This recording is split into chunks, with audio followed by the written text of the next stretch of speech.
All right, I'm going to bring up a document to share with you guys.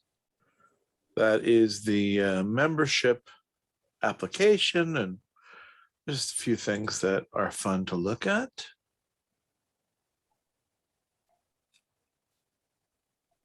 It's the Constitution. Okay, share screen.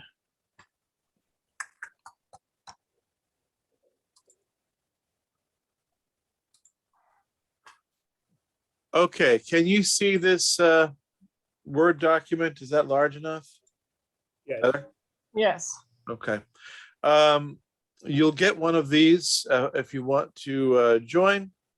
Don't pay attention to the highlighted stuff. That's just changes that I made over the last version of it.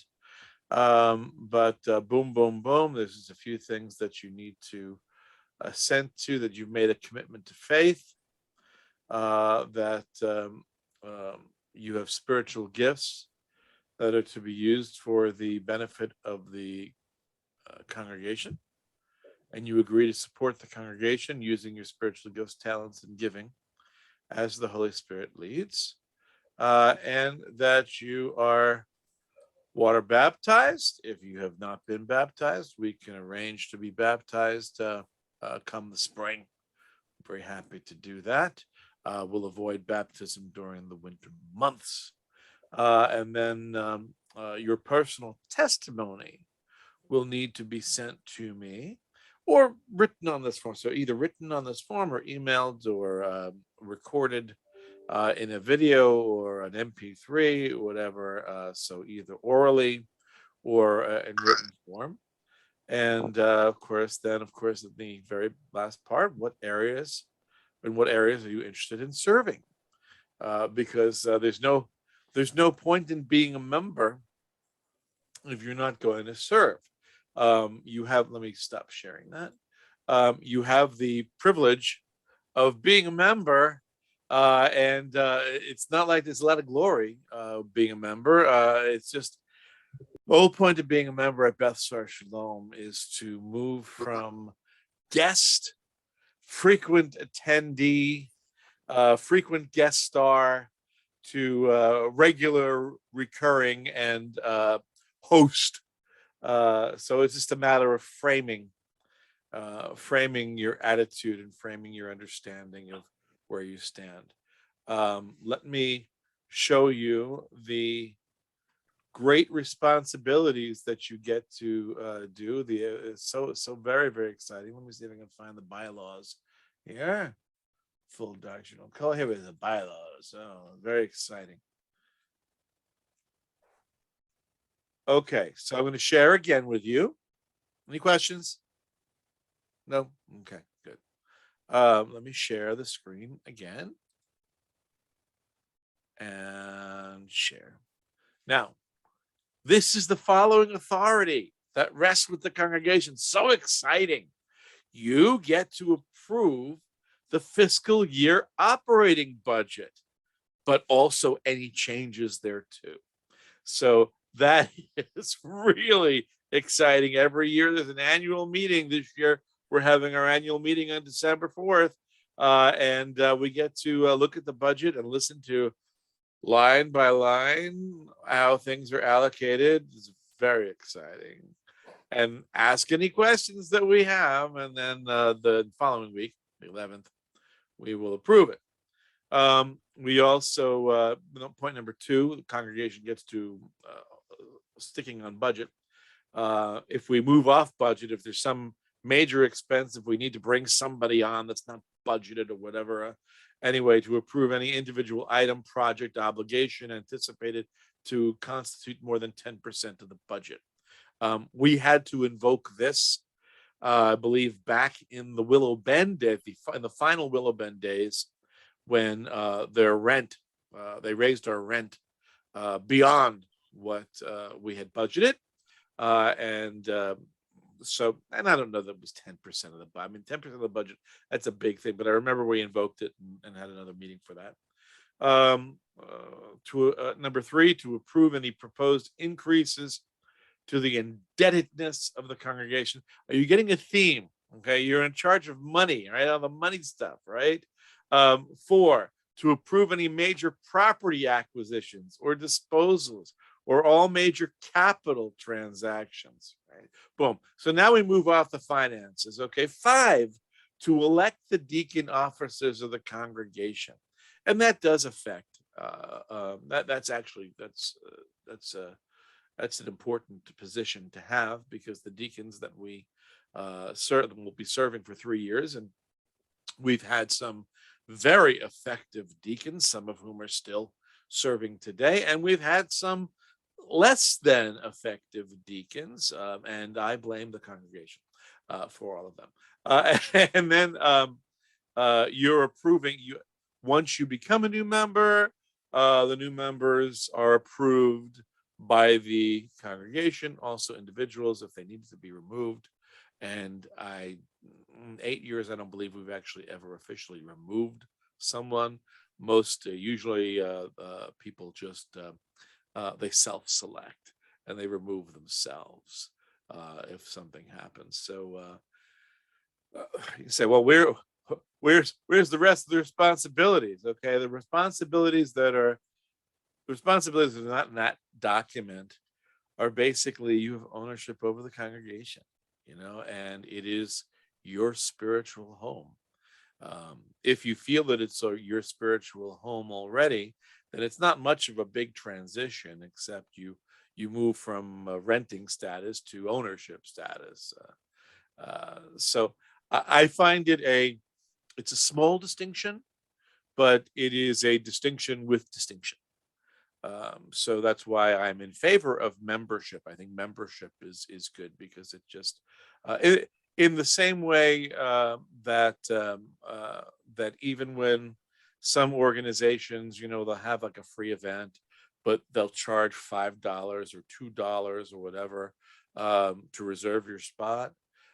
People take these things much more seriously when they have ownership in the process. All right. So any questions on responsibilities? Because that's the major thing. Responsibilities. Can you say where are the privileges? I've just mentioned them. If you blinked, you missed them. But do you have any questions regarding your responsibilities as members? Okay. Yeah. So tonight, was that Lizelle? Did you have something? No? Okay. Tonight, the most important thing that I can do, aside from, orient you what you have to do if you want to become a member, fill out that application, oral or written testimony, and also you'll need to look over our theological distinctives, which are, very, I think they're very basic believer. So I'm going to go to the website, and then I pull up. Hopefully they're up here, and if they haven't changed the website since I last looked to pull them up for my last new members meeting.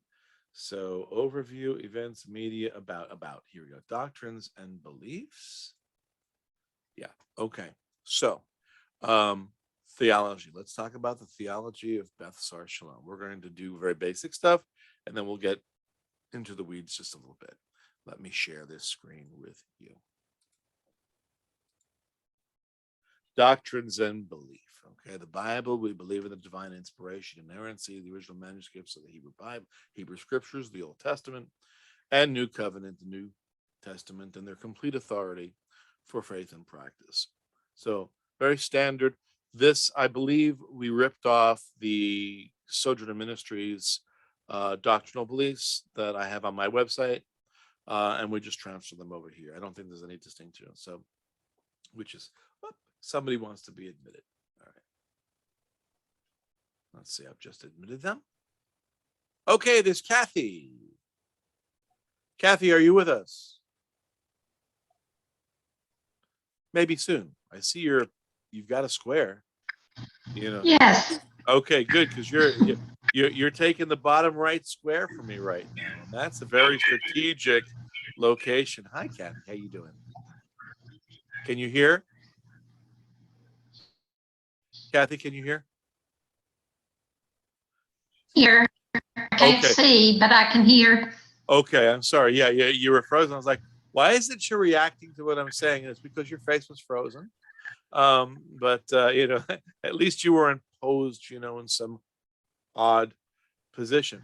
I'm sharing the screen right now. I'm going to go back or am I sharing the screen? Are you still seeing this? Okay, good. Okay. Yes. I'm sharing the screen with you to go over doctrines and beliefs. Kathy, what you've missed is I went over the application for membership, the responsibilities of membership, and you can catch tomorrow. I'm recording this right now, so you can catch the first 5 minutes or whatever it is you've missed at 7:14. So you can catch the first 10 minutes and on recording. But the doctrines and beliefs about the Bible, that's pretty straightforward. Doctrine and belief about God. We believe there's one God eternally existing as a complex unity of three distinct persons, each equal in divine nature and attributes. In other words, we believe in the doctrine of the Trinity. Messiah, we believe that Jesus, or Yeshua, is the Lord's Messiah for Jews and Gentiles alike, born of a virgin, lived in perfect compliance to the Torah. That's the law, Mosaic law, died on the cross, was buried, and was resurrected on the third day in fulfillment of the Hebrew Scriptures. As Son of Man and Son of God, he is both a fully human and he has both a fully human and fully divine nature. Yeah, I definitely wrote this. He initially appeared as the suffering servant, but is imminently returning for his people as the victorious King of Kings. That definitely smacks of my style. Salvation, we believe that eternal salvation is a gracious gift of God to men and is received only through faith in the death, burial, and resurrection of Jesus, the Messiah, or Yeshua, as the definitive atonement for sinners. What is the church? We believe the church consists of all Jewish and Gentile believers in Jesus, the Messiah. The church exists for the purpose of equipping its members for service and to serve as a worldwide witness of the Lord's Messiah, is divinely empowered by the Holy Spirit to accomplish these directives. And this is a line that most churches and organizations, Christian organizations, do not bother to include, but I find it to be a very, very important and a very revealing, a revelatory point in any doctrinal statement. Where do you stand on Israel? Because that reveals a tremendous amount of where you stand regarding God's faithfulness, the veracity of the biblical text, etc. So Israel, we believe the Jewish people. You can see it's also like 4 lines. It's the longest one that we have in this doctrinal statement. Jewish people, by means of God's covenant with Abraham, that's the Abrahamic Covenant, are now and forever God's people. We affirm that the Jewish people have a divine right to their promised land, Israel, that they cannot receive eternal salvation apart from faith in Jesus as their Messiah. Jewish evangelism, in other words, is really important to us. And that once they trust in Jesus, they become the remnant of Israel, retaining identity within the chosen people, while also representing the Jewish branch of the church. So, for example, you have someone like me who's very much part of the church and very much part of Israel. So I have, with one tuchus, I stand in 2 camps, and that is our belief regarding Jewish people. So that look, boom, that is like, okay, look, not a lot of points. Okay, we didn't get into specific sign gifts of the Spirit. We didn't get into eschatology, prophecy. Where do we stand regarding rapture? I'll tell you exactly where I stand regarding the rapture. I'm a pre-tribulational rapturist, and you're going to hear that. You've already heard that if you've listened to any of our sermons for any length of time. Premillennial, pre-tribulational. My theological grid work is dispensationalism. But if you don't know what that is, don't worry about it. It simply means that I take the Bible literally and I read the Bible for what it is, without spiritualizing or pretending that the Bible doesn't say what it actually clearly says. So any questions on, because you do have to assent to you can disagree with me on sign gifts and charismatic stuff, and you can disagree with me on the tribulation. You can disagree with me. I also believe in eternal security. That what kind of a Messiah do we have if we can't secure the most important thing that's entrusted to him, which is us, right? If I can outwit, if I'm smarter and more wily than my Messiah, he's not much of a Messiah. So I believe in eternal security very strongly. But again, you don't have to believe that. You should believe that. I'll tell you why you should, but you don't have to. Let me see what other areas we can disagree on. Well, there's many areas. You can disagree on how important the role of Torah is in the life of a believer. You heard one part of my understanding of the biblical text regarding Torah this past week, the role of Torah in the believer. This coming week, you'll hear the practical applications. How does that actually work out, and what does that look like? And you can disagree with me if you want, but you can't disagree on how one is saved. Salvation, boom. In a nutshell, salvation is by God's grace through faith plus nothing. And it's not if you disagree with me on the essentials that I don't like you anymore or whatever, but how can two walk together unless they be agreed, right? So there are certain things that we've got to just, we've got to be able to count on one another, that we're all on the same page, and other things that are in the secondary category, preferential category. You have a great deal of freedom as long as you don't make trouble, right? Nobody wants a troublemaker who's always trying to take on the theological leadership of any organization to prove that they're right. If you can't stand the heat, get out of the kitchen. If you don't like the teaching, this is not the congregation for you. But if you can handle my teaching and my theological proclivities, then this is definitely the place for you. Questions on theology? Okay, that's one of the more people would tend to place that in a less important category, but in a Messianic congregation where there is such a divergence in the Messianic movement, is such a wide spectrum of theological belief, that I find that it's very, very important to be on the same page, certainly on these major issues, and that if there's areas where you disagree with me in some of the other areas like pre-trib or eternal security or Torah or charismatic, tell me. That's fine. I'd like to know. I'm always interested. Just don't start bursting out in a fantasia of tongue speaking in the middle of my sermon. And then we can all get along. Any other questions regarding theology? No? Okay. This is an easy class, easy group. All right. Are you sure you're interested in being in a Messianic congregation? Let me see. The bylaws. Bylaws tell us, okay. Yeah, you should learn about the government. You heard the theology. Should hear practically how Beth Sar Shalom runs. And I'm not saying that this is the biblical model. I don't believe it is the biblical model. It is a practical model that does not violate biblical principles. How's that? I came into an organization that was already formed. And rather than, here's the Constitution, and, and at that point, I was literally I came in as just a guest speaker for 3 months to help heal a wounded congregation. Would you look over the Constitution? Oh, great, whatever. If I knew I was going to have to live with it for the next decade, I would have spent more time looking at it and making my thumbprint, putting my fingerprints on it. But nonetheless, this is how it is, and it's worked out okay. let me share this screen with you again. Share screen. Boom. Share.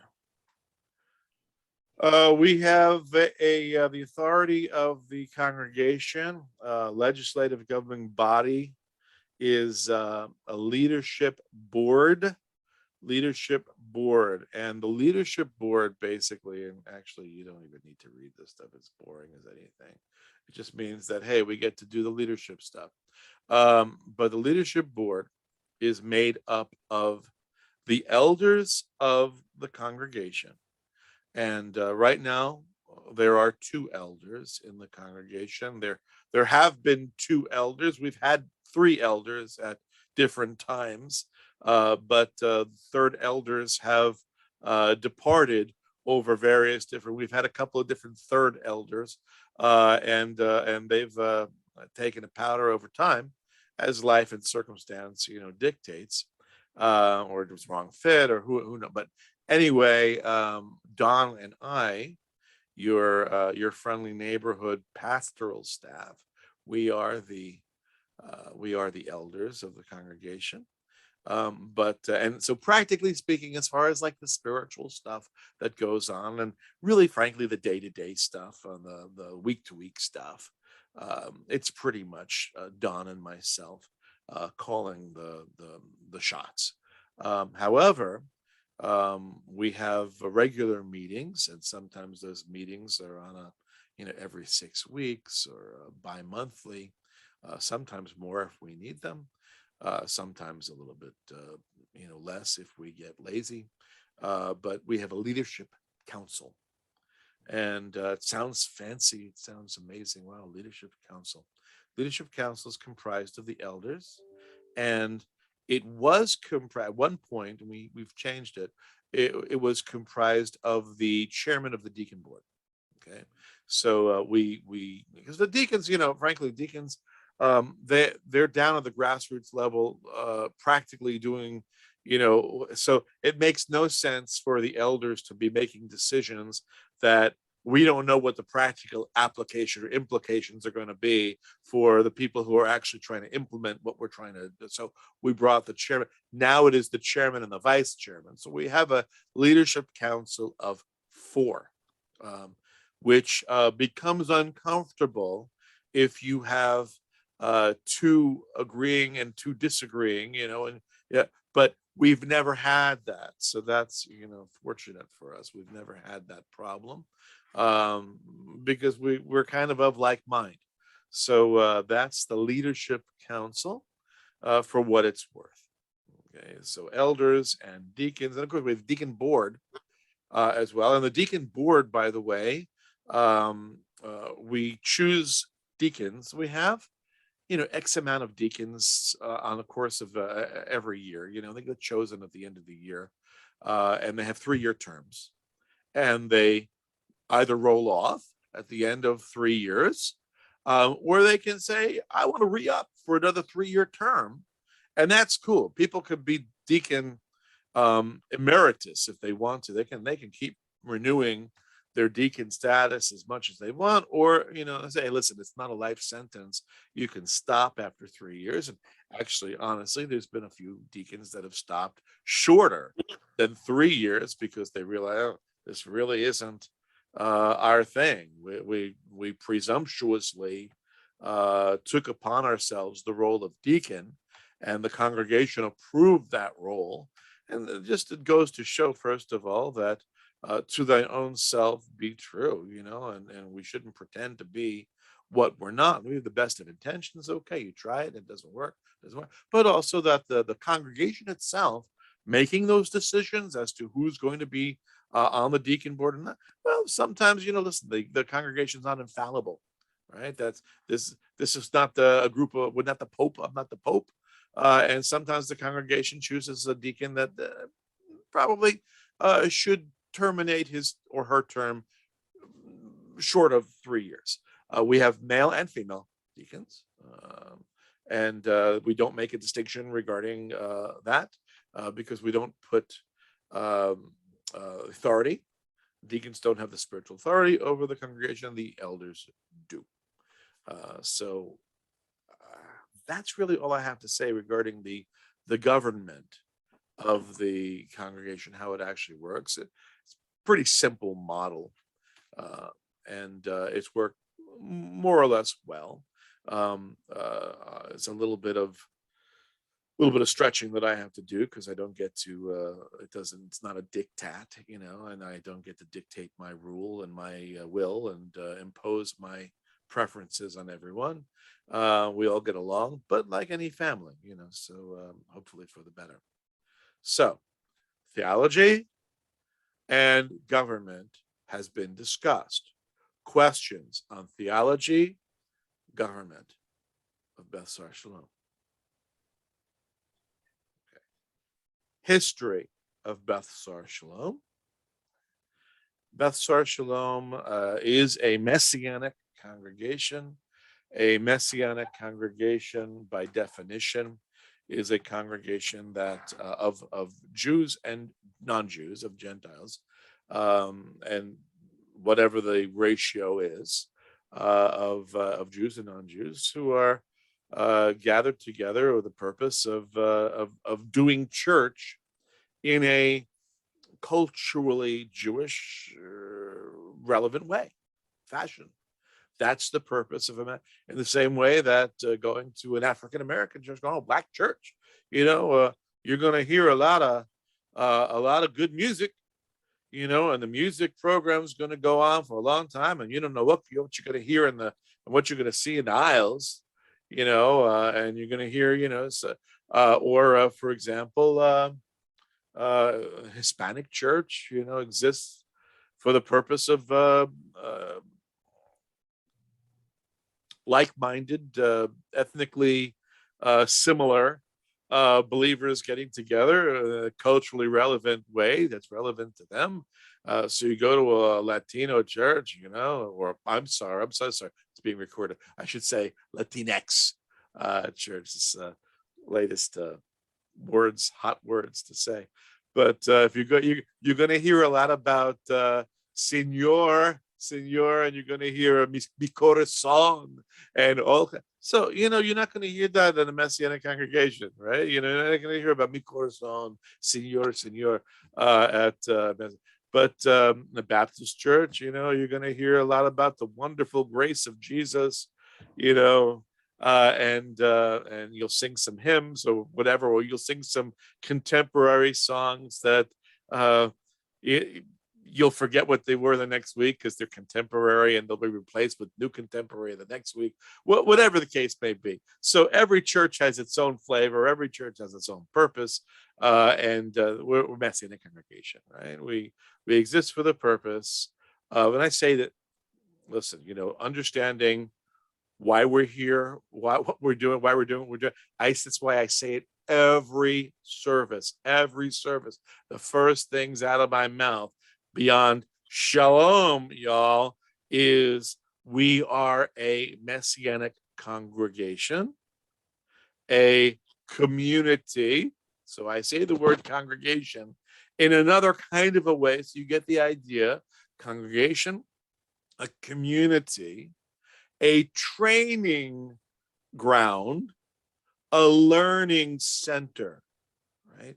So you're really getting the idea every time I welcome you, what we're all about.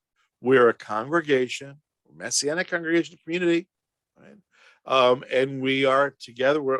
Our job is to be trained in understanding the scripture, right? Training ground, a learning sense. So if you're not present, this is why I say, a Messianic congregation, I believe in truth in advertising. It's like the truth in advertising that you get in the book of Genesis, when you read chapter 1, verse 1.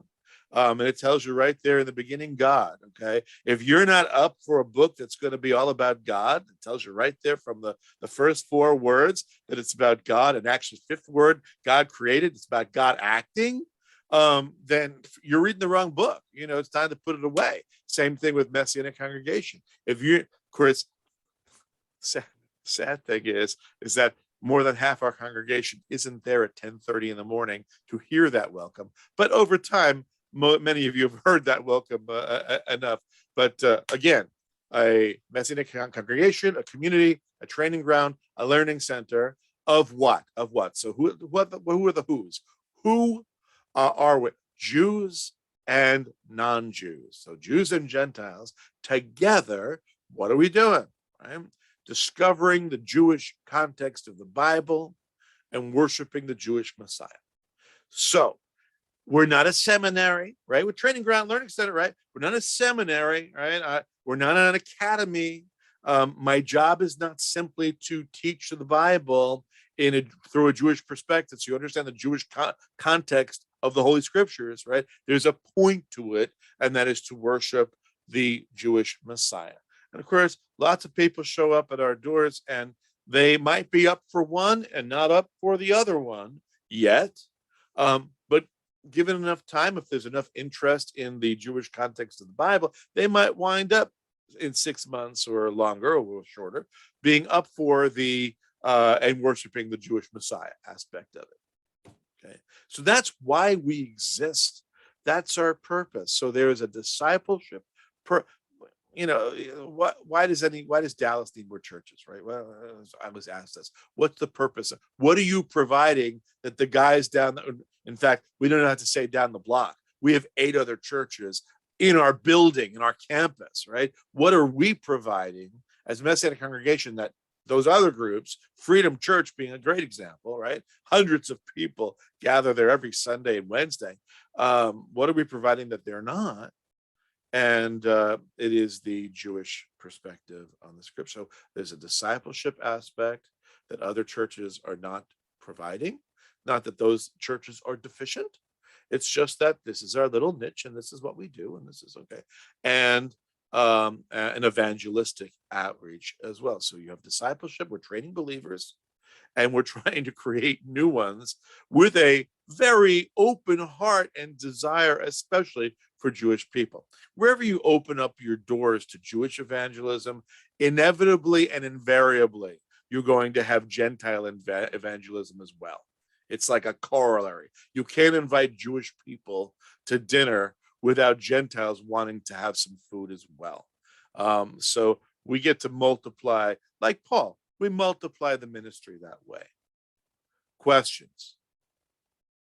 So we've gone over the membership process. We've gone over the great responsibilities and privileges of being a member.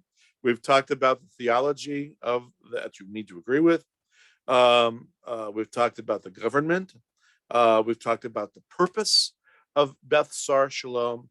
And now I'll just give you the history of this congregation, just because I think it's a story that and right now in 2021, there are very few people today, 9 years later from when I came on, that remember a time prior to Steve being the pastor.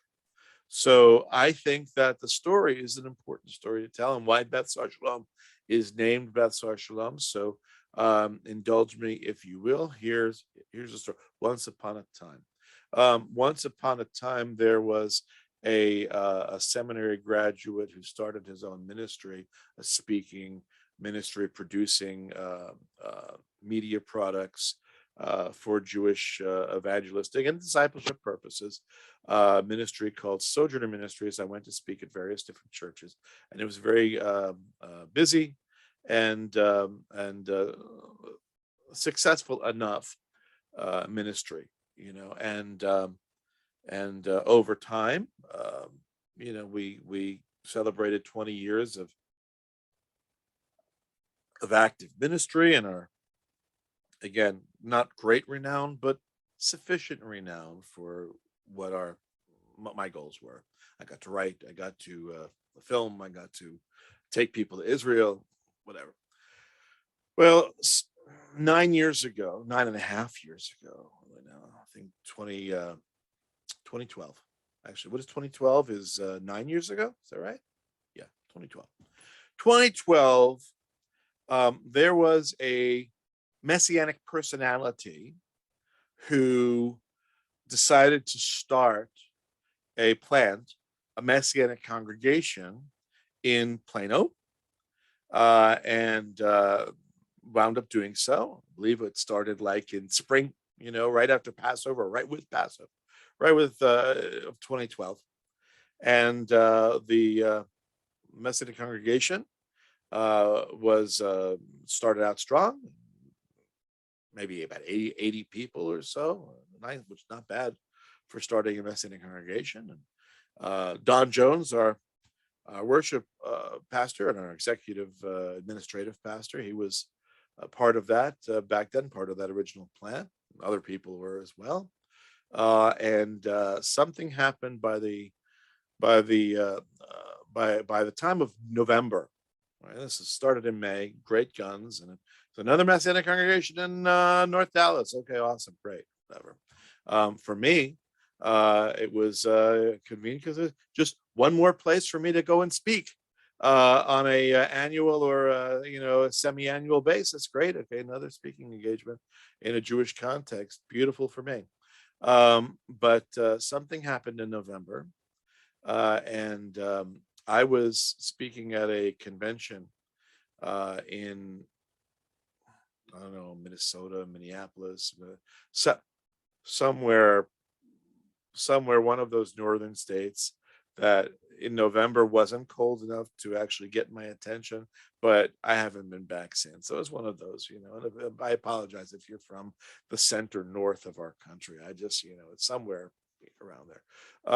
And I was at Minneapolis. I don't know. Anyway, no, it's where do they make beer? Milwaukee. That's what it was. Okay. Milwaukee, old Milwaukee. But my beer is Rheingold, the dry beer.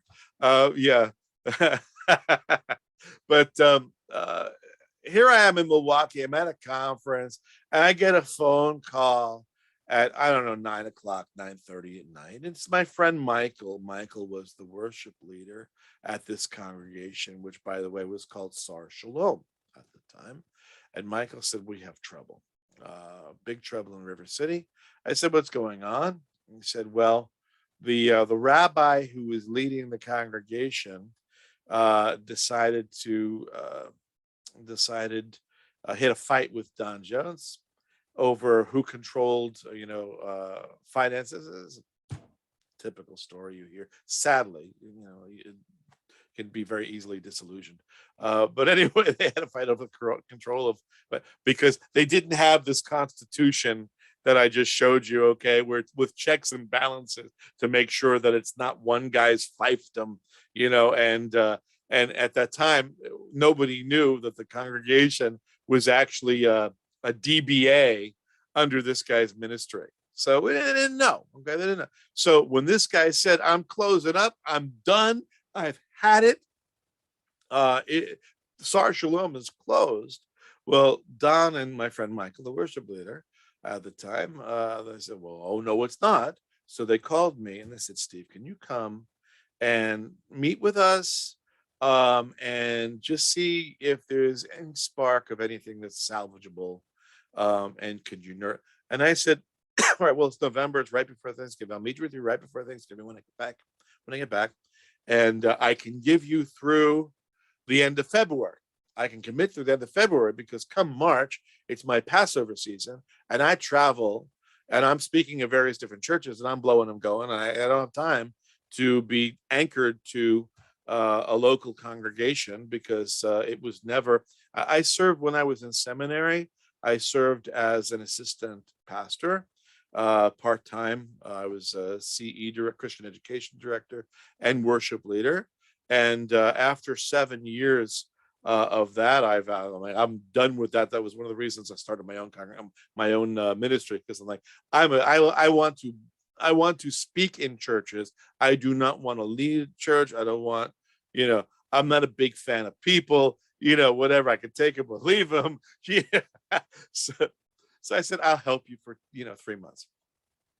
And we met right before Thanksgiving in the living room of Michael, and I heard what they had to say, and I said, "Okay, well, I think that it is viable, but you obviously can no longer do business as Sar Shalom. You must rebrand." And so if I'm going to be leading you for the next 3 years and getting you launched again, my suggestion is that you move from Sarshalam to Beth Sar Shalom. It's not just a little clever addition as a preface, but Beth Sar Shalom is the brand, is the title that the American Board of Missions to the Jews called all of their local missions, and still call their Messianic congregations. They still brand them as Beth Sar Shalom. So one of these days we might actually get a lawsuit from Chosen People Ministries regarding brand infringement.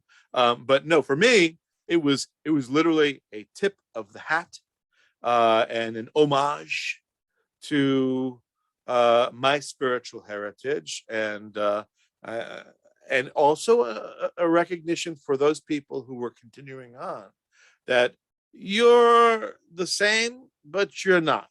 So Sarshalam became Beth Sar Shalom, and in January, by the middle part of January, we had Constitution, that I hastily looked at. Don Jones had pulled it together, whatever.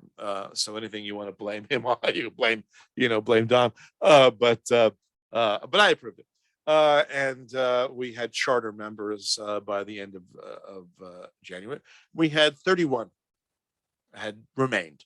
We had 31 charter members from whatever the original number was, because the guy personality took a lot of people with him. So we started at 31 people, and I thought, okay, this is an interesting gig. I've got a lot of material in the drawer, that I can pull out, and that these people have never heard before, and just enough to get me through the end of February. And but then at the end of February, I was asked to stay on, and I felt at that time that we were making progress, and that it was something that was of meaning, and something that I thought actually might have a legacy aspect to it, and we could build something together as a group of people, and that I also, honestly, that I had the opportunity to do church the way that I would want to do church. That I got to eliminate the things, most of the things anyway, that I don't like about how churches run, and incorporate many of the things, like, for example, making sure that you have a substantial amount of time to devote to the message. I'm not a big fan of 25-minute, 30-minute messages, as you can tell. Right? If you've been, at Beth Sar Shalom any length of time, that, I don't get started, until 20-30 minutes into the message. That's just the introduction. So that is the history of Beth Sar Shalom. And at this point, as I said, most of the people who are in attendance today, maybe all but 5 or 6 are completely new. They never knew a different pastor. They never knew a different leader than me. Most of the charter members have, moved away, gone away, drifted away over time, and left a few, and we built up from there. So that's the story of how I got involved in Beth Sar Shalom. Just when I thought I was out, they pulled me back in, and I'm here. I'm here to stay. So we're looking for a few good brothers and sisters to officially commit to us and stand with us, and honestly, one of the things that has been challenging for me, and listen, you have to allow people to be people, but I'm making sure now that I include this in every one of our new members' classes. There have been people who have made commitments to Beth Sar Shalom, who nonetheless, within a year, have drifted away. They found another shiny Messianic congregation, or they They decided to go back to regular church, Sunday morning church. And by the way, I have no problem with people who are in attendance on Saturday morning and have a church on Sunday, because there are some things that Sunday morning churches can provide, most notably really well-developed children's programs, youth programs, seniors, probably, you name it.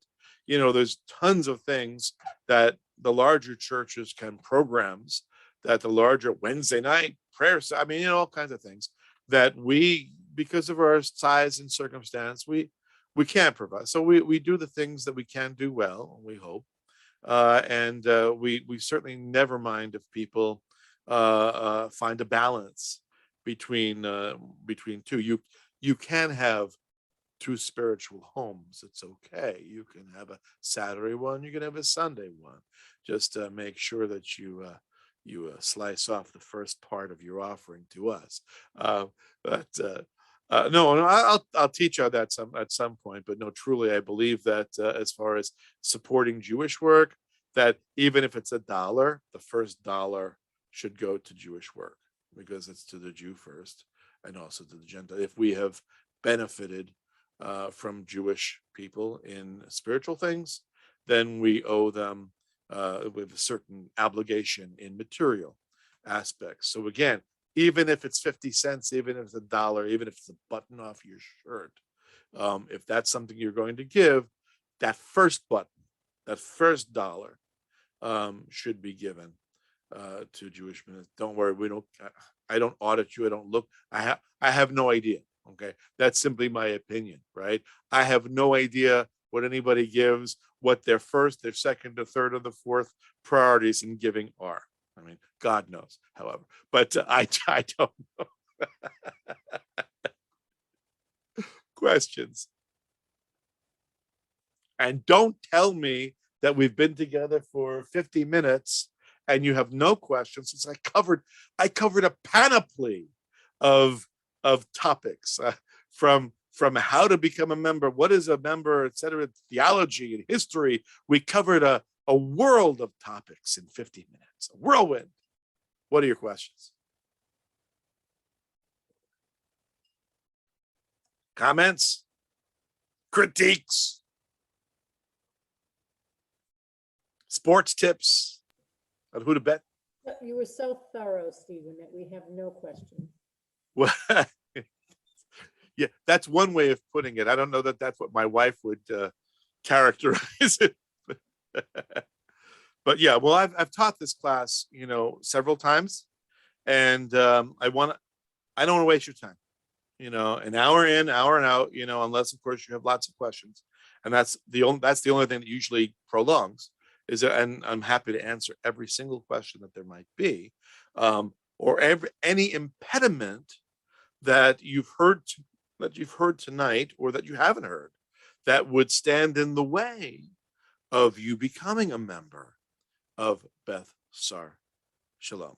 I mean, the church does not, our congregation does not stand or fall if we don't have a constant flow of new members, right? I mean, but membership is indicative of the health of any organization, because it demonstrates the perceived effectiveness and efficiency of that organization.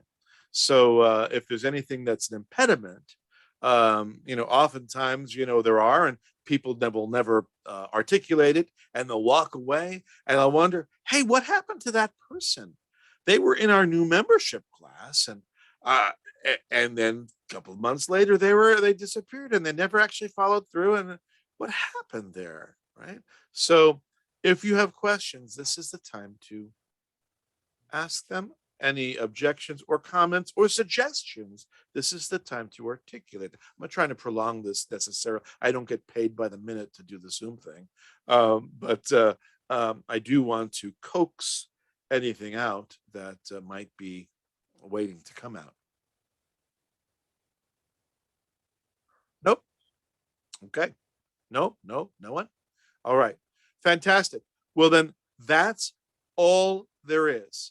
I am recording right now. I will edit this into a 45-minute class. I'll put it on YouTube, and it will be available on our Beth Sar Shalom YouTube channel. Actually, it was only Kathy that missed the first 10 minutes or whatever. If you want to go back and view that.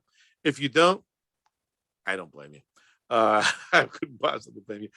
I will have sheets, or someone will have sheets, new membership applications available at congregation this Saturday, and we'll hopefully, because it's a small little group of you, we'll have all the testimonies and all the applications in, so that by the time we have the vote on December 11th, we'll already be able to induct you. We'll induct you in as our new members on December 4th, because actually I will not be present on December 11th. So I have a wedding to go to. And not that I don't want to be there present at the vote, but we've never, it's not like it holds a lot of drama for me. And I'll be nail biting, who will make the deacon board that we, generally the whole slate is approved. It's never not been approved. I'd be surprised if it doesn't get approved. And the budget, once all the questions have been answered, the budget has never failed to be approved. And so anyway, that's the plan, December 4th, to bring you in. Again, if in the absence of any other questions or comments, we'll call it an evening. Right? Okay, let's